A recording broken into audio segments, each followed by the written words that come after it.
everyone, welcome to back my channel. I hope everyone is having a wonderful day. Before starting the video, please go ahead and hit the subscribe button. I was pleasantly surprised that we got to see Sharon's launch party.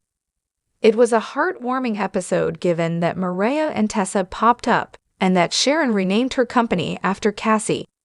It also felt like another pivot toward a chic reunion, which I have mixed feelings about. Love the chemistry, hate that it's probably a dead end for the characters. Someone who didn't show up at the launch was Chance, who was still reeling from Sharon breaking things off.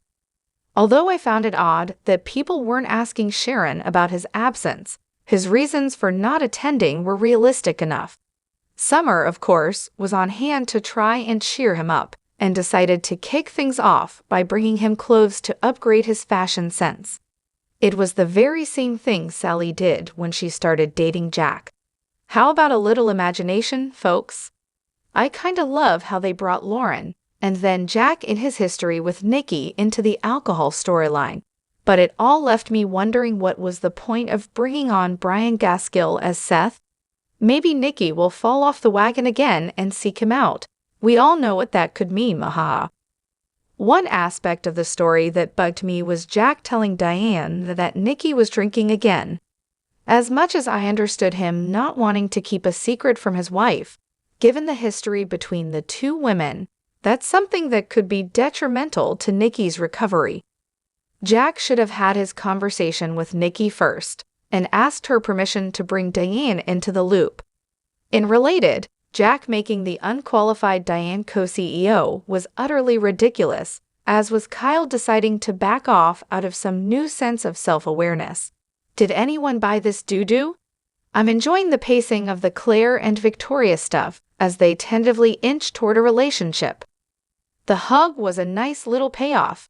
Meanwhile, it was classic Victor for him to grill Cole, who handled it as well as anyone I've ever seen.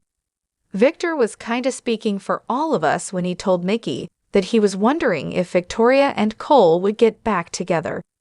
As I've said in previous columns, I'm all for a hookup, but not so much a rekindled relationship. In related, just when Claire let down her guard, hugged Victoria, and began to look to the future, the preview teased that she'll receive an urgent call from Jordan. Will she hang up on her? I think not. What drama would there be in that? It will be interesting to see what Jordan's angle is. I was wondering if maybe she would ask Claire to advocate for her to be moved from prison to Fairview or something.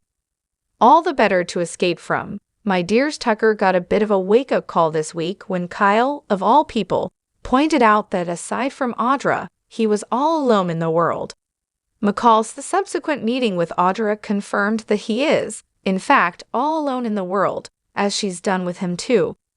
At this point, he's sticking around out of sheer stubbornness, I guess. He's certainly lost his allure where viewers are concerned. As for Ashley suddenly going down this rather haunted road, believing Tucker is gaslighting her, I'm not sure where I land.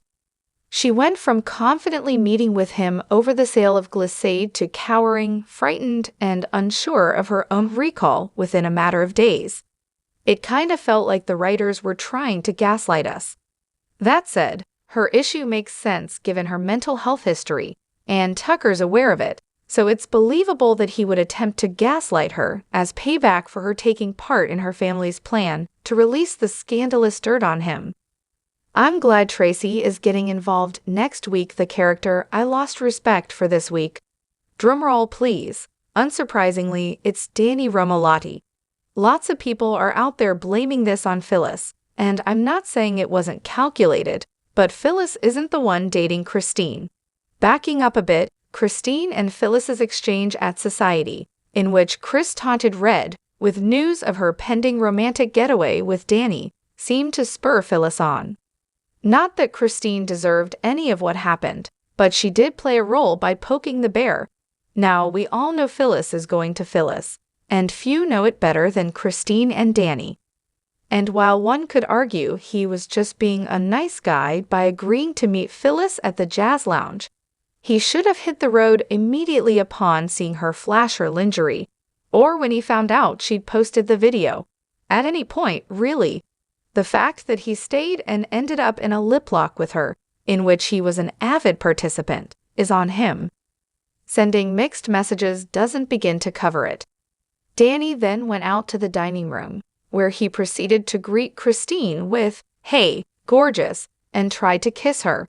He was not about to come clean about anything until she told him he was busted.